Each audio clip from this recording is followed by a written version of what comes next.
GS learning app के YouTube channel पर आपका स्वागत है।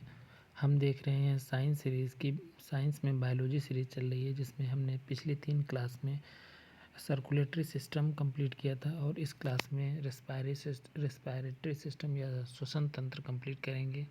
तो आइए चलिए देखते हैं।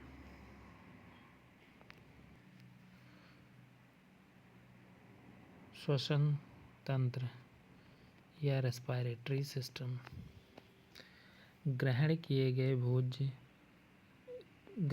गए पोषक पदार्थों से ऊर्जा उत्पन्न करना ही श्वसन तंत्र कहलाता है।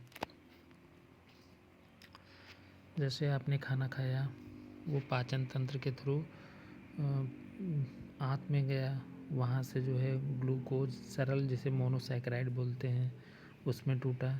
फिर ब्लड के साथ में जो ऑक्सीजन बाइंड होके आती है, फिर वहाँ से सेल में जाती है ऑक्सीजन,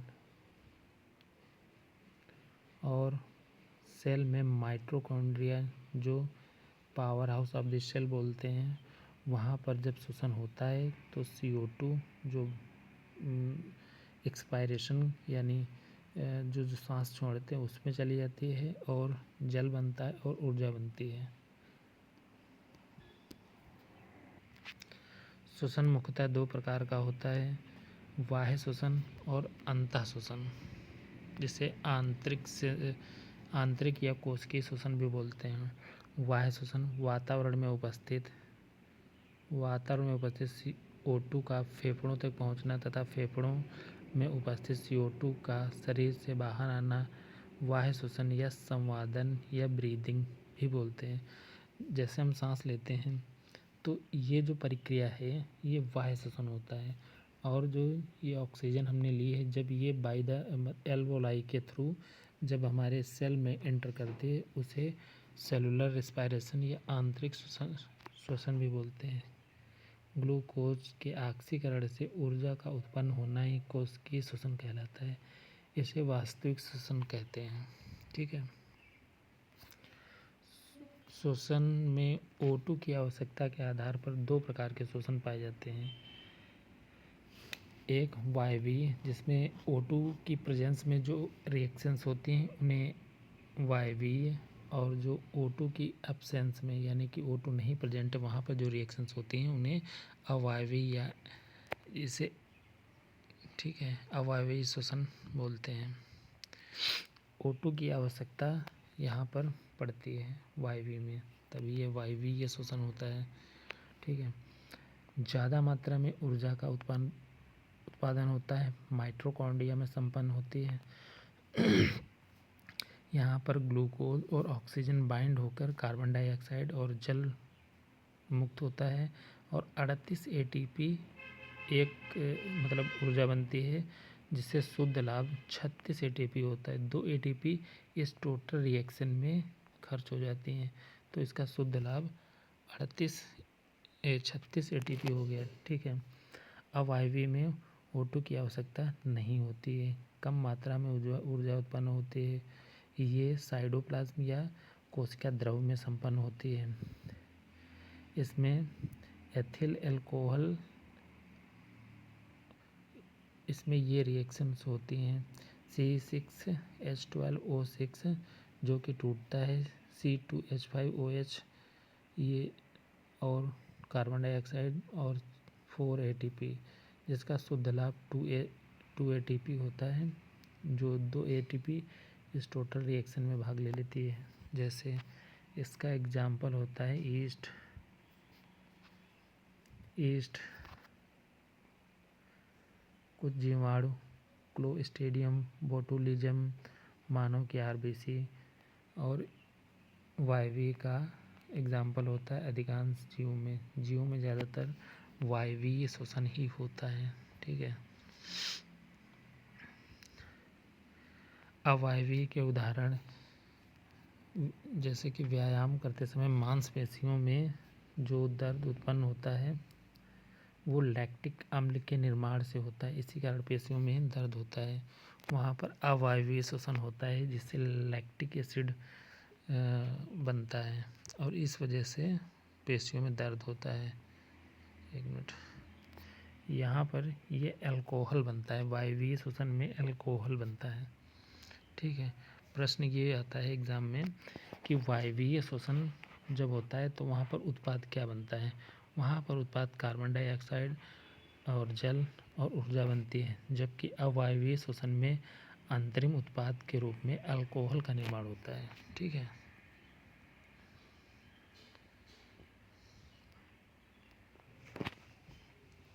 श्वसन अंग त्वचा के द्वारा श्वसन होता है। एनेलिडा संघ के जैसे केचुआ, जोंक, मेढक, टोन, ट्रेकिया, आर्थ्रोपोडा कीटों में, और गिल्स के थ्रू श्वसन होता है जलीय जीव जैसे मछलियाँ, पिसिए, जुबैचर। फेफड़े के थ्रू होता है स्तनधारी जैसे मनुष्य, और एबीज जैसे पक्षी। वुकलंग्स जैसे मकड़ी, बिच्छू, माइटस।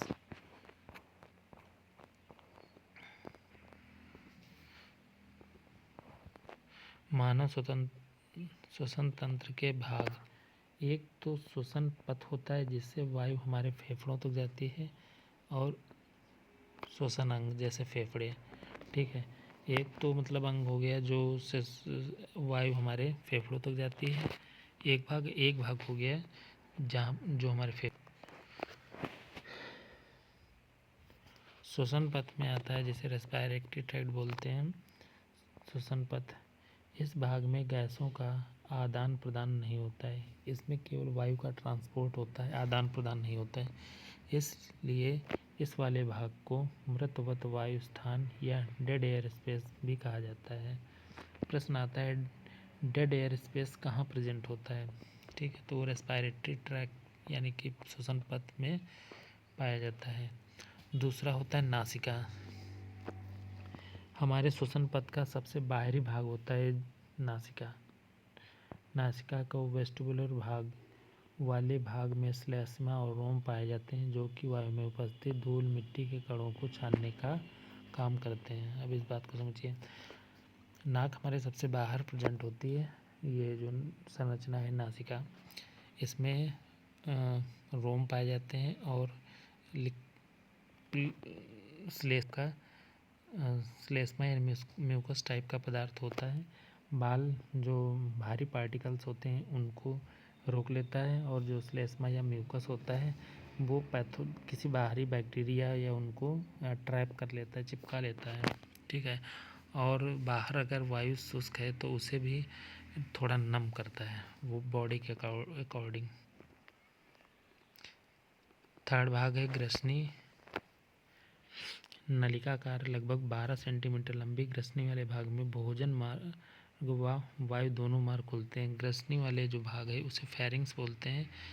इसी में एपिग्लोटिस प्रेजेंट होती है, जो कि जैसे हम खाना खाते हैं तो खाना हमारे फेफड़ों में नहीं चला जाए, इसके लिए वहाँ पर एक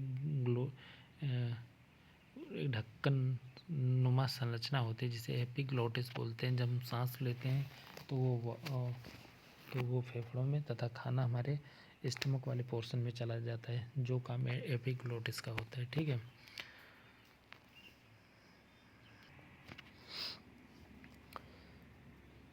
नासोफेरिंक्स यूस्केरियन नलिका कर्ण और ग्रसनी को जोड़ती है। ओरोफेरिंक्स और लैरिंगोफेरिंक्स, इसी वाले लैरिंगोफेरिंक्स में ग्रसनी उपस्थित होती है। ग्रसनी वाले के आंतरिक भाग में एपिग्लोटिस नामक संरचना पाई जाती है, जो भोज्य पदार्थ व श्वसन मार्ग को अलग करती है। ठीक है, लैरिंग्स, इसे स्वर यंत्र या ध्वनि उत्पादक यंत्र भी कहा जाता है। पुरुषों में लैरिंग्स का भाग बड़ा होता है, जिसे एडम्स एप्पल बोलते हैं, तथा यह पुरुषों में ही केवल पाया जाता है। लैरिंग्स वाले भाग में 9 उपास्थियाँ उपस्थित होती हैं। ठीक है, एडम्स एप्पल लैरिंग्स में पाया जाता है और केवल पुरुषों में पाया जाता है। अब फेफड़े वृक्षीय गुहा या थोरैसिक कैविटी में प्रेजेंट होते हैं। वजन 1.3 kg लगभग होता है। राइट लंग्स में 3 लोब होते हैं और लेफ्ट वाले भाग में 2 लोब होते हैं। ये डायग्राम है, ठीक है। इसको लैरिंग्स बोलते हैं, सबसे ऊपरी संरचना।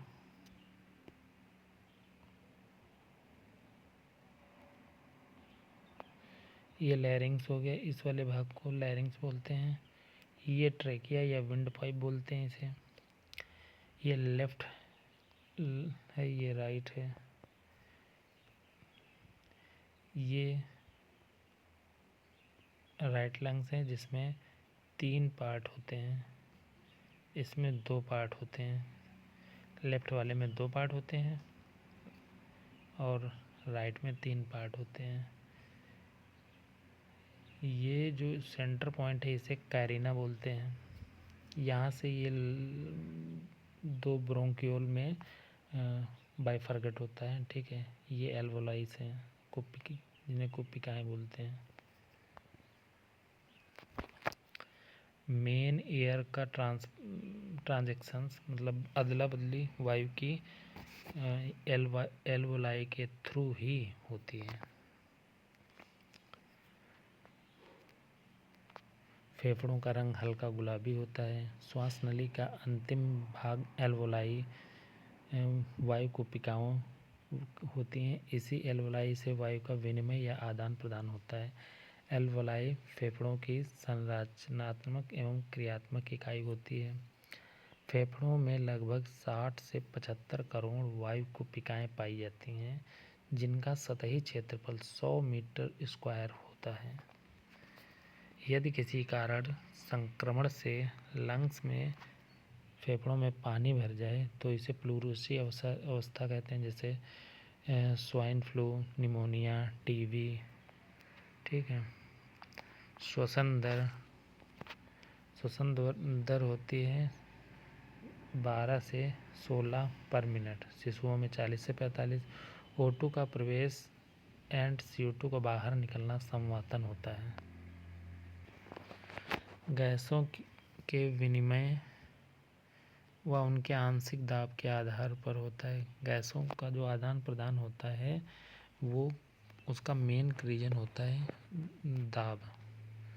संवातन CO2 और O2 का विनिमय, O2 का आंशिक दाब जो हमारे लंग्स पर ऑक्सीजन का आंशिक दाब होता है वो 160 mmFGH होता है, ठीक है।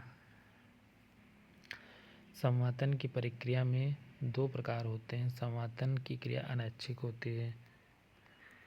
संवातन के जो 2 प्रकार हैं उसका एक प्रकार है निःश्वसन, जिसे इंस्पायरेशन बोलते हैं, सांस को अंदर लेना, और एक सेकंड पार्ट है एक्सपायरेशन, जिसे हम बाहर सांस छोड़ने को कहते हैं, ठीक है। इंस्पायरेशन, इसमें देखिए लगभग 2 सेकंड का समय लगता है और ये सक्रिय प्रक्रम है। निःश्वसन में क्रिया में डायफ्राम और इंटरकोस्टल मसल, जिसे अंतरा पार्श्विक पेशियाँ बोलते हैं,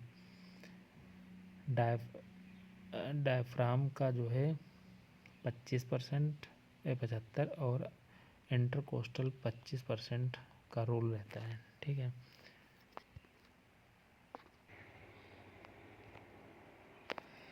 निःश्वसन कैसे होता है, यानी कि अंदर हम श्वास कैसे लेते हैं। वायुमंडल से O2 का फेफड़ों तक पहुंचना, जैसे रेडियल पेशियों में संकुचन होता है। डायफ्राम तनपुट चपटा, डायफ्राम की ओरिजिनल रिलैक्स पोजीशन में डायफ्राम ऐसा होता है। जब हम सांस लेते हैं तब डायफ्राम ये हो जाता है, जिससे हमारी इंटरकोस्टल जो अंतरा पार्श्विक पेशियों में संकुचन होता है। पसलियाँ बाहर की तरफ निकलती हैं। आप सांस लेंगे देखेंगे कि आपकी पसलियाँ और थोड़ी बाहर आएंगी, ठीक है। पक्षी कुआ का आयतन बढ़ेगा, थोरेसिक कैविटी का आयतन बढ़ेगा, O2 का आंशिक दाब घटेगा।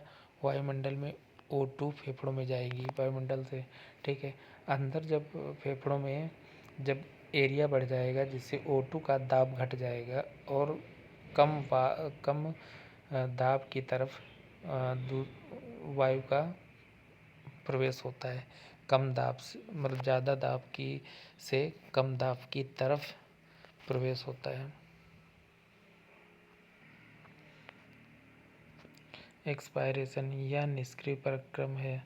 फेफड़ों में स्थित वायु में वायुमंडल में भेजा जाता है। फेफड़ों में उपस्थित जो वायु होती है उसे वायुमंडल में भेजा जाता है। इसमें 3 सेकंड का समय लगता है। डायफ्राम सामान्य, यानी कि डायफ्राम अब अपनी सामान्य कंडीशन ऐसे हो जाता है।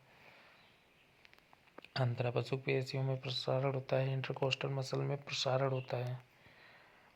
वृक्षीय गुहा का आयतन घटेगा। अब यहाँ पर थोड़ा सा कैविटी का जब आयतन घटेगा तो इससे हवा बाहर निकल जाएगी। ठीक है। श्वसन का नियंत्रण मेडुला ऑब्लोंगेटा के द्वारा किया जाता है। श्वसन पर जो कंट्रोल करता है उसे वो ब्रेन का मेडुला ऑब्लोंगेटा भाग करता है। गैसों का विनिमय, देखिए वायुमंडल में और जो आपकी एल्वोलाई होती है उसमें पार्शियल प्रेशर ऑफ ऑक्सीजन और partial pressure of carbon dioxide वायुमंडल में होता है इतना ऑक्सीजन का, कार्बन डाइऑक्साइड इतना, लेकिन एल्वोलाई में आपका इतना होता है और कार्बन डाइऑक्साइड का एल्वोलाई में इतना प्रेशर होता है। ब्लड में ये दिया है। ठीक है। 1 लीटर ब्लड में, यानी कि जो शुद्ध रक्त है उसमें 200 ml ऑक्सीजन और धमनी वाला जो रक्त है उसमें 3 ml ऑक्सीजन ब्लड में घुली होती है। ठीक है। और 197 ml ऑक्सीजन हीमोग्लोबिन के साथ बाइंड रहती है। 1 लीटर की केवल कल्पना गणना हो रही है। अर्थात 1 मिनट में 1000 ml ऑक्सीजन ऊतकों तक पहुंचाई जाती है। श्वसन की क्रिया में ब्लड द्वारा ऑक्सीजन व कार्बन डाइऑक्साइड का परिवहन किया जाता है। O2 का जब परिवहन होता है तो प्लाज्मा में 2 से 3% और हीमोग्लोबिन के साथ 95 से 97% ऑक्सीजन का मतलब चली जाती है। और कार्बन डाइऑक्साइड का परिवहन बाइकार्बोनेट के रूप में 70%, कार्ब एमिनो यौगिक के रूप में 23 और कार्बनिक अम्ल के रूप में 7%। अब ये विभिन्न प्रकार के आयतन होते हैं लंग्स में, ये मोस्ट इम्पॉर्टेंट हैं। ठीक है। पहला है टाइडल वॉल्यूम, जिसे टीवी बोलते हैं। ज्वरीय आयतन सामान्य श्वसन के समय भरी गई वायु का आयतन। नॉर्मली हम श्वास लेते हैं तो उसमें 500 ml तक ऑक्सीजन मतलब वायु जाती है। ठीक है। और इसे टीवी बोलते हैं, टाइडल वॉल्यूम। निःश्वसन आरक्षी आयतन IRV इंस्पायरेशन रिजर्व वॉल्यूम इसे बोलते हैं। बलपूर्वक निःश्वसन के दौरान ली गई वायु की मात्रा है, यानी कि हम फोर्सफुली ताकत लगाकर हम अंदर जो वायु भरें तो वो मात्रा जो है निःश्वसन आरक्षी बोलती है, कहते हैं।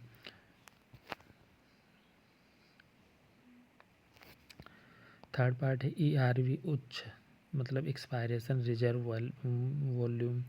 ठीक है। बलपूर्वक निकाली गई वायु की मात्रा, बलपूर्वक यानी कि हम पूरे बलपूर्वक अपने अंदर से जो वायु निकालते हैं उसे ERV बोलते हैं। और ये वॉल्यूम होता है 12 से 1500 ml। अवशिष्ट आयतन RV। ठीक है। बलपूर्वक निकाली गई के पश्चात रेजिडुअल मतलब कहने की ये है RV रिजर्व वॉल्यूम।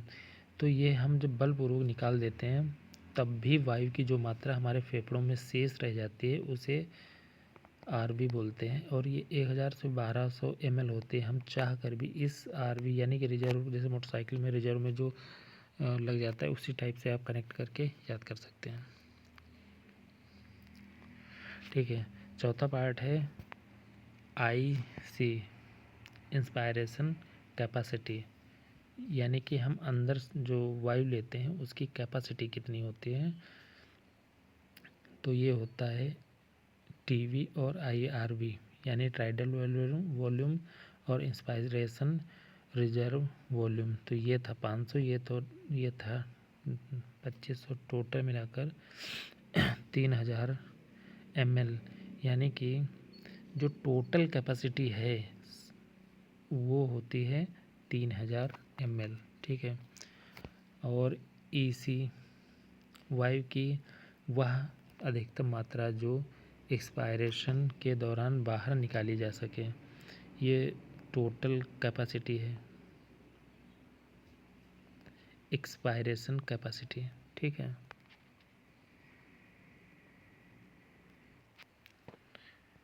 और जैव क्षमता यानी ये वाइटल कैपेसिटी होती है। वाइटल कैपेसिटी होती है TV, ERV और IRV, ये 45 होती है।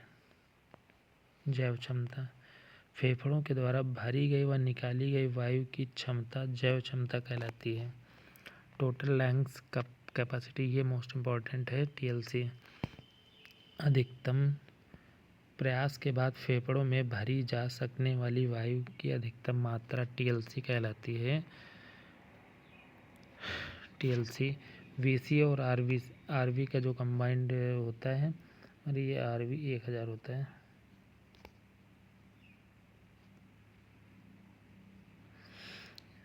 तो ये TLC 5500 होता है।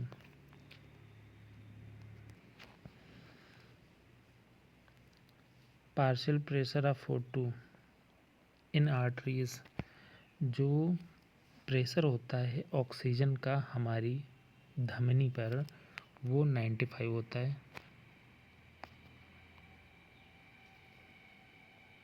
ठीक है। पार्शियल प्रेशर इन आर्टरीज वो 95 होता है। और partial pressure of O2 in when, यानी कि ये धमनी का ऑक्सीजन के द्वारा लगाया गया प्रेशर है, और ये सिरा पर O2 द्वारा लगाया गया प्रेशर है। Partial pressure of CO2 artery पे 40 होता है CO2 का, और CO2 का वेन पर 45 होता है। ठीक है। And thank you. Next class में पूरा चैप्टर कंप्लीट कराएंगे जैसे इसमें कराया है। Thank you.